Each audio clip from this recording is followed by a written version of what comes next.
la clé tourna avec un déclic net. J'entrai et sentis le silence respirer autour de moi. Des murs nus, des parquets en bois éraflés, et la lumière du soleil qui s'étirait longuement dans le couloir. Cela sentait légèrement la poussière et le nettoyant au pain. Ni le luxe, ni la permanence. Mais c'était à moi. J'avais signé le bail 3 jours auparavant, payé la caution en totalité, et transporté tout ce que je possédais en 2 chargements de voiture, un futon, une petite table à manger, 4 assiettes dépareillées, et une lampe de seconde main à l'abat-jour de travers. Personne ne m'aida à déménager. Je n'avais pas demandé. Je posais une boîte d'ustensiles quand j'entendis les moteurs. 2 véhicules s'arrêtèrent. D'abord, le 4x4 noir de mon père. Puis, la mini-fourgonnette de Camille, légèrement affaissée sous le poids des sièges auto et des sacs en plastique. Les portières s'ouvrirent comme une menace qui se déployait. Mon père en premier, les bras croisés. Camille derrière lui, se débattant avec ses jumeaux, et Jérémy sortant en dernier en traînant les pieds avec un sac allongé. Personne n'avait envoyé de message. Personne n'avait appelé, mais ils étaient là, sur mon trottoir, comme s'il s'agissait d'une livraison planifiée. Je n'ouvris pas la porte tout de suite. Quand je le fis enfin, mon père ne dit pas bonjour. Il regarda derrière moi, par-delà moi, à l'intérieur de l'appartement comme s'il évaluait une suite d'hôtels. Son front se plissa. Où est-ce qu'on est censé dormir? Camille flottait derrière lui, se mordant la lèvre. Un des enfants demanda s'il y avait un lit superposé. Je gardai la main sur la poignée. Vous n'allez pas dormir ici. Il plissa les yeux. Quoi? Vous ne dormez pas ici, dis-je clairement. Cet endroit n'est pas pour vous. L'expression de mon père ne changea pas. Elle se durcit. Tu es en train de dire que nous avons fait tout ce chemin pour rien. Je ne vous ai pas demandé de venir. Camille s'avança, la voix cassante. Les enfants étaient si excités, Chloé. Ils avaient choisi des endroits pour leur sac de couchage. Je comprends, dis-je. Mais c'est mon appartement. Ce n'est pas un espace familial. Ça ne l'a jamais été. Il y eut une pause, longue et lourde, le genre de silence qui, autrefois, m'intimidait au point de me faire céder. Mais pas cette fois. Je me tenais dans l'embrasure de cette porte, les pieds bien plantés au sol. Et puis, sans élever la voix, j'ajoutai, vous ne vivez pas ici. Vous ne dormez pas ici. Vous ne décidez pas cette fois. Je fermai la porte, non pas avec force, mais avec un geste définitif. Derrière elle, pour la première fois depuis des années, j'expirais sans culpabilité. J'avais l'habitude de penser qu'il était normal de remballer ses affaires chaque fois que de la visite arrivait. Dans notre ancienne maison à Reims, ma chambre servait aussi de chambre d'amis, de surplus de rangement, ou certains week-ends, de pièce calme pour la sieste des bébés de Camille. J'ai appris très tôt à me faire toute petite, à enrouler mon matelas et à le glisser derrière l'étagère de la buanderie sans faire de bruit. J'ai dormi sur le tapis du salon plus de fois que je ne peux le compter. Mon père disait que ça forgeait le caractère. Ma mère disait que j'étais la plus facile à vivre. On n'a jamais demandé à Camille de déménager. Elle avait 3 ans de moins que moi, mais on ne l'aurait pas deviné à la façon dont nos parents gravitaient autour d'elle. Chaque besoin était une urgence. Chaque contretemps était une crise. Si elle pleurait, toute la maison se taisait. Si je réussissais, la maison continuait de vivre sa vie, imperturbable. Je me souviens une fois, en 5e, j'ai gagné la 2e place à l'Expo Sciences régionale. Je suis rentré à la maison avec un certificat et une carte cadeau de 70 € pour une librairie. Mon père a à peine levé les yeux de son match de foot. Camille avait mal à la gorge ce jour-là, et l'ambiance dans la maison était fragile. Plus tard dans la soirée, j'ai entendu maman chuchoter, Camille est simplement plus sensible. Chloé n'a pas besoin de toutes ces histoires. Alors j'ai cessé d'attendre les histoires. J'ai appris à célébrer seul, tranquillement, au dernier rang, avec une sorte de dignité que personne d'autre ne semblait reconnaître. J'ai travaillé tout au long du lycée, emballant des courses après les cours, non pas parce que je le devais, mais parce que je voulais économiser pour l'université. J'ai ouvert un compte séparé dans une banque coopérative et je l'ai intitulé « Fonds personnel pour l'Université de Lyon ». Chaque fois que je sautais un café ou que je prenais un service supplémentaire, j'imaginais mon avenir dans une ville où personne ne me demanderait de céder mon lit. Quand la lettre d'acceptation est arrivée, je la tenais entre des mains tremblantes. Design d'intérieur, admission complète. Je l'ai dit à maman, qui remuait quelque chose sur la cuisinière, et elle a dit « Oh, c'est mignon ». Mais Camille traverse une période difficile en ce moment. Peux-tu l'aider à trouver une crèche ce week-end? J'ai hoché la tête. Bien sûr. 2 mois avant mon déménagement, j'ai appelé la banque pour confirmer le solde de mon compte. La femme au bout du fil s'est raclé la gorge avec embarras et a dit « Il a été retiré la semaine dernière ». La totalité. Signé par une co-titulaire du compte, Martine Aubert. J'eus le souffle coupé.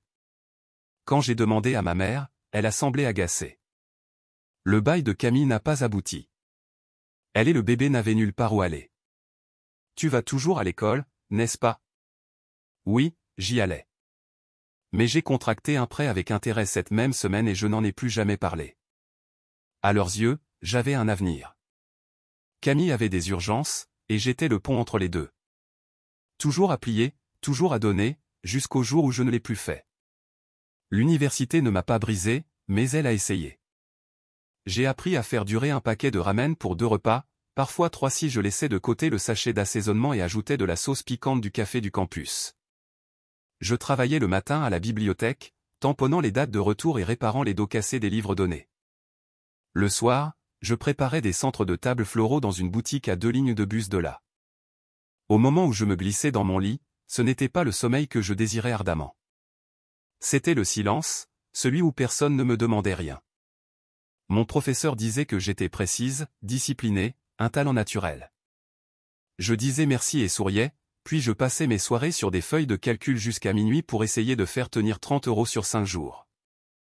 Camille, pendant ce temps, était de retour à Reims, publiant des photos de l'ATAR et des étapes importantes de la vie de son bébé.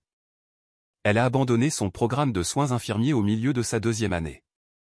Trop de stress, disait-elle, mais elle a quand même réussi à décrocher un emploi administratif à temps partiel dans une clinique grâce à un ancien contact de papa.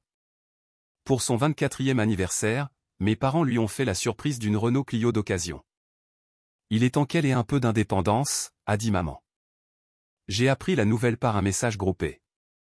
La même semaine, j'ai marché 6 km sous la pluie pour éviter un autre découvert sur ma carte de transport.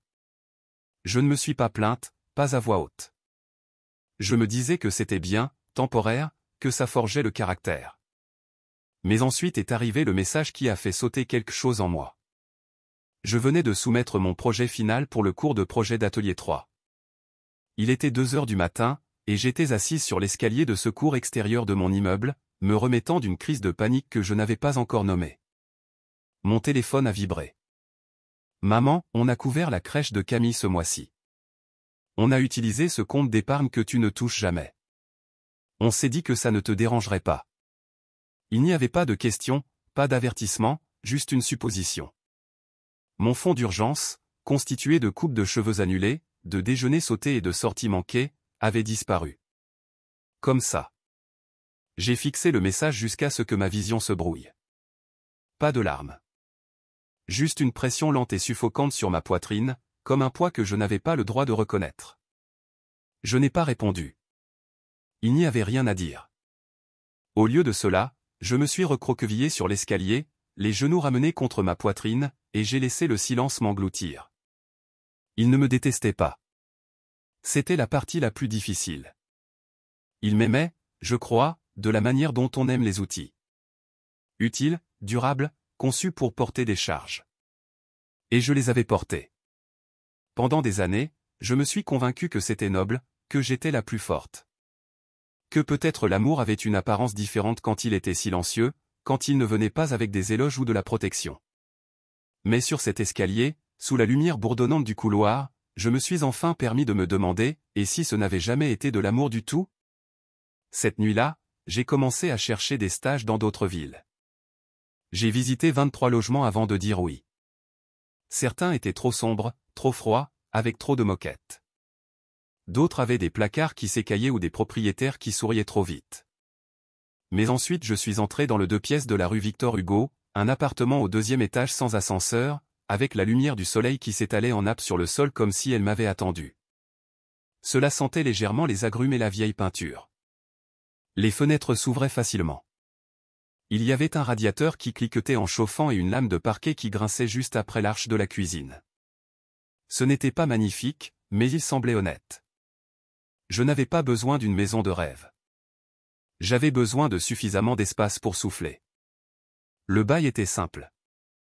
J'ai lu chaque ligne 2 fois, j'ai signé à l'encre bleue, et j'ai transféré la caution depuis ma feuille de calcul, fonds pour la maison, d'une main sûre. Quand les clés sont tombées dans ma paume, c'était comme si on me donnait la permission. Je me suis installé lentement. Pas de camion, pas d'aide. Juste une valise à roulettes et 2 bacs en plastique empruntés. J'ai apporté mes livres en premier, puis mes plantes, puis une chaise pliante. J'ai tout placé avec intention, même le silence. Pendant 2 semaines, je n'ai rien dit à personne. Je marchais jusqu'au travail, je me préparais du café le matin, et je regardais la lumière changer sur les murs le soir. Je ne me cachais pas. Il ne m'était simplement pas venu à l'esprit que je devais m'expliquer. Puis un samedi, j'ai envoyé un message au groupe de discussion familiale, samedi à 15 h, venez voir mon appartement. La réponse fut immédiate. Camille, on apporte un matelas gonflable, où il y a assez de lits. Maman, quelle bonne nouvelle. On déjeunera en chemin. Les enfants sont ravis. Papa, envoie les papiers du bail. Je veux y jeter un œil avant qu'on aille plus loin. J'ai fixé l'écran. Je n'avais pas dit « nous ». Je n'avais rien offert de plus qu'un aperçu, mais leurs suppositions s'y glissèrent facilement, comme une main dans un vieux gant. Bien sûr, j'avais fait de la place pour eux. Bien sûr, ils avaient déjà fait leur valise. J'ai fermé mon téléphone et les posé face contre le comptoir. Ce soir-là, j'ai ouvert toutes les fenêtres et j'ai laissé les rentrer jusqu'à ce que tout l'appartement sente le romarin et quelque chose de vif, de propre. Je me suis tenu au centre de la pièce, pieds nus, écoutant les murs respirer. Si je n'avais rien dit, ils seraient peut-être restés à l'écart. Si j'en avais dit plus, ils auraient peut-être demandé la permission. Mais le silence, j'étais en train de l'apprendre, ne vous protégez pas. Parfois, il donnait simplement aux autres plus de marge pour supposer que vous ne diriez jamais non. Je me suis versé un verre d'eau, je me suis assise sur ma chaise pliante, et j'ai attendu le coup à la porte que je savais déjà imminent. Ils sont arrivés à 14h04, juste assez en retard pour que cela semble intentionnel. Papa est entré le premier sans frapper, passant à côté de moi comme s'il inspectait une propriété sur laquelle il avait déjà conclu une affaire. Camille a suivi, jonglant avec un sac à langer et un grand sac rempli de livres de coloriage. Jérémie est resté dehors, et les enfants se sont déversés à l'intérieur comme si c'était leur nouveau terrain de jeu, sautant d'un coin à l'autre du salon, criant pour savoir qui aurait le côté de la fenêtre. Je n'ai rien dit. Je suis juste allé à la cuisine, je me suis versé un verre d'eau, et j'ai attendu. Camille a posé un dossier manie sur la table. On voulait te montrer ça en personne, a-t-elle dit. Sa voix était légère, travaillée. Ça aura plus de sens une fois que tu l'auras vu. Papa a ouvert le dossier en tapotant dessus avec sa jointure, comme si c'était une main de poker qu'il savait gagnante. À l'intérieur, des documents hypothécaires, des annonces immobilières, une impression couleur d'une grande maison avec un porche enveloppant et 5 chambres. Une des pages portait des notes griffonnées, Camille et Jérémie, suite parentale. Enfant à l'étage. Chloé, bureau. Notre chambre d'amis. C'est celle-ci, a dit papa. Le Clos des Chênes, nouveau lotissement, à quelques minutes du travail de Camille, dans un excellent secteur scolaire. Je n'ai pas donné mon accord pour ça, dis-je doucement. Il a levé les yeux, le regard perçant. Tu n'as pas dit non. Je n'ai pas dit oui non plus. Camille se pencha en avant. On a déjà versé 2000 € pour la réserver, via le compte de maman. La banque a juste besoin d'un emprunteur principal.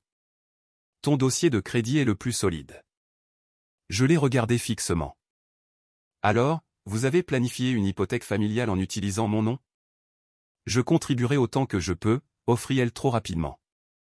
Peut-être 3 cents, 400 € par mois. Une fois que Jérémie prendra plus de services. Papa croisa les bras. Tu vis seul. Pas de personne à charge. C'est une chance de construire quelque chose ensemble. Je n'ai pas élevé la voix. J'ai construit quelque chose seul. Il a frappé la table de sa main. Où est-ce qu'on est censé dormir? Alors je me suis levé. Vous ne dormez pas. Pas ici. La pièce se figea. Même les enfants se turent. J'ai rassemblé le dossier, je l'ai refermé, et je l'ai replacé devant eux. Si vous voulez la maison, achetez-la vous-même. Mais pas avec mon nom. Le visage de Camille se décomposa. Mon père devint tout rouge. Jérémie entra finalement mais ne dit rien. Je n'ai pas expliqué. Je ne me suis pas excusé. Au lieu de cela, j'ai marché jusqu'à la porte, je l'ai ouverte, et j'ai attendu. Un par un, ils sont sortis. Personne n'a dit au revoir. Le premier message est arrivé à 1h13 du matin. Camille, tu n'étais pas obligée de nous embarrasser comme ça. Les enfants n'ont pas compris. Je n'ai pas répondu. Le matin venu, un autre a suivi. Papa, tu ne fais plus partie de la famille. Ne reviens pas en rampant quand tu réaliseras ce que tu as fait. Celui-là me fit marquer une pause, non pas parce qu'il me blessait, mais parce qu'il ne le faisait pas. J'ai regardé les mots pendant un long moment, attendant la douleur familière, la panique. Rien n'est venu. Plus tard dans l'après-midi, mon téléphone s'est allumé avec un appel de maman. Je l'ai laissé sonner la première fois. Elle a réessayé 10 minutes plus tard, puis encore. À la 4e tentative, j'ai répondu. Sa voix était tremblante, comme toujours quand elle était juste assez contrariée pour paraître fragile mais pas assez pour être gentille. Chloé, ta sœur est anéantie. La tension de ton père est montée. Sais-tu ce que tu fais à notre famille? J'étais assise par terre à côté de ma bibliothèque, sa voix métallique dans mon oreille. Tu nous déchires pour quelques morceaux de papier. Tu aurais pu simplement signer et régler le reste plus tard. On trouve toujours une solution. Pas cette fois, dis-je. Ma voix était stable. Calme, renifla-t-elle. Je ne sais pas ce qui t'est arrivé. Tu étais si attentionné avant. Je suis toujours attentionné, dis-je. Simplement, pas pour les gens qui ne pensent à moi que lorsqu'ils ont besoin de quelque chose. Elle se tut. Puis la ligne a été coupée. J'ai posé le téléphone face contre table, je me suis levé, et je suis allé à la quincaillerie. 35 € plus tard, je suis revenu avec un nouveau pen dormant et je l'ai installé moi-même. Ce soir-là, j'ai commandé un plat thaïlandais à emporter curry jaune et riz au jasmin et je l'ai mangé assise en tailleur sur le sol de mon salon. Je n'ai pas fait défiler mes réseaux sociaux. Je n'ai pas répondu. Au lieu de cela, j'ai regardé les lampadaires s'allumer dehors et j'ai senti le poids dans ma poitrine se déplacer. Pas disparaître, juste se réorganiser en quelque chose de gérable, de familier. Je n'étais pas soulagé. Je n'avais pas pris ma revanche. Mais pour la première fois après une de leurs tempêtes, je ne m'effondrais pas. J'étais intact. Et je n'allais nulle part. Près de 4 mois s'étaient écoulés depuis que le dossier avait atterri sur ma table et qu'ils étaient partis sans se retourner. Je n'avais bloqué personne. J'avais simplement cessé de prendre contact. Puis un soir, juste au moment où la lumière passait sous le rebord de la fenêtre, mon téléphone a vibré. Camille, je comprends, maintenant. Je suis désolé. Pas de préambule, pas de questions, juste ça. Une seconde plus tard, un autre message est arrivé. Une photo de Léo et Léa assis en tailleur sur une couverture, des couronnes en papier sur la tête, le bébé endormi sur les genoux de Camille. La pièce autour d'eux était exiguë et sombre, mais il y avait de la chaleur. Des murs nus, des tasses dépareillées, une seule ampoule projetant une lumière douce. Authentique, sans mise en scène. Nous sommes en location pour l'instant, écrivit-elle. C'est petit mais paisible. J'ai fixé la photo plus longtemps que je ne m'y attendais, non pas à cause des enfants, mais à cause d'elle. Il y avait quelque chose sur son visage de l'épuisement, oui, mais aussi une sorte de clarté, comme si elle avait cessé de jouer un rôle. 2 jours plus tard, elle se tenait devant ma porte d'entrée avec un sac à dos, un siège auto, et un sourire discret. Elle n'a pas apporté des excuses emballées dans un ruban. Elle ne s'attendait pas à une visite guidée. Elle a juste demandé si nous pouvions nous asseoir. Nous avons parlé sur le porche pendant que les enfants poursuivaient des ombres dans la cour. Rien de profond, juste à quel point il est difficile de faire les courses avec la hausse des prix, à quel point les listes d'attente pour les crèches sont une blague. Elle m'a dit qu'elle faisait maintenant du travail administratif à distance. J'ai hoché la tête, lui étendu un verre d'eau. Elle n'a pas comblé le silence, et je ne l'ai pas forcé. Nous n'étions plus des rivales. Juste deux femmes qui avaient porté un fardeau trop lourd, pendant trop longtemps. Elle ne m'a pas demandé d'oublier quoi que ce soit. Je n'avais pas besoin qu'elle saigne. Quand Madame Dubois de l'étage du dessous a apporté une boîte de biscuits ce soir-là, elle me l'a tendue, a jeté un coup d'œil à Camille à travers la moustiquaire, et a dit « Vous avez l'air plus légère avec eux ici ». Après le dîner, les enfants se sont endormis dans un tas de couvertures dans un coin du salon. Camille s'est assise à côté de moi avec une tasse de thé. Nous n'avons pas parlé. Nous n'en avions pas besoin. Le lendemain matin, ils étaient toujours là. J'ai repeint le salon en gris doux, le genre qui change avec la lumière. Je l'ai fait lentement, sur un week-end, un mur à la fois, avec un podcast qui fredonnait en arrière-plan. Quand ce fut sec, j'ai pris du recul et j'ai senti quelque chose s'apaiser, un calme qui n'avait pas besoin d'être mérité. La menthe sur le rebord de la fenêtre avait finalement pris. J'en ai coupé quelques brins et les ai glissés dans un bocal près de l'évier. Chaque fois que je passais, l'odeur me rappelait que j'avais planté quelque chose et que ce n'était pas mort. Ma mère est passée une fois au début du printemps. Elle se tenait à la porte avec un gâteau au café acheté en magasin et des yeux qui ne portaient ni feu ni givre. « Je ne suis pas là pour réparer quoi que ce soit », a-t-elle dit. « J'ai juste pensé que tu me laisserais peut-être m'asseoir un moment. » Je l'ai fait. Elle a complimenté les rideaux, a posé des questions sur le travail. Elle n'a pas mentionné Camille, n'a pas parlé de la maison. Quand elle est partie, elle n'a pas dit « Tu devrais venir nous voir ». Elle a dit « J'essaie ». Et je l'ai cru. Une semaine plus tard, j'ai organisé un dîner sur la terrasse. Camille a apporté du poulet et une bouteille de soda au gingembre. Les enfants ont dessiné des arcs-en-ciel à la craie sur le béton. Madame Dubois est arrivée avec des haricots verts marinés et ses commentaires habituels sur les constructions en ville. J'ai invité Jules, une collègue qui m'avait un jour ramené à la maison sous la pluie et ne m'avait jamais demandé pourquoi je pleurais sur le siège passager. Nous avons mangé dans des assiettes dépareillées. Quelqu'un a renversé du jus. Les rires ont fusé, pas bruyants, mais faciles. Quand le soleil s'est couché, j'ai distribué des couvertures pliées. Je n'ai pas tourné autour. Je n'ai rien expliqué. J'ai simplement laissé les choses se faire. Cette nuit-là, alors que je rinçais la vaisselle et entendais Léo rigoler depuis la pièce voisine, je me suis surprise à le dire à voix haute pour la première fois. Je suis contente qu'il soit là. Je suis contente qu'il soit à la maison. Et je le pensais vraiment. Pas parce qu'ils avaient besoin de moi. Pas parce que je faisais de la place, mais parce que je n'avais pas eu besoin de me rapetisser pour les laisser entrer.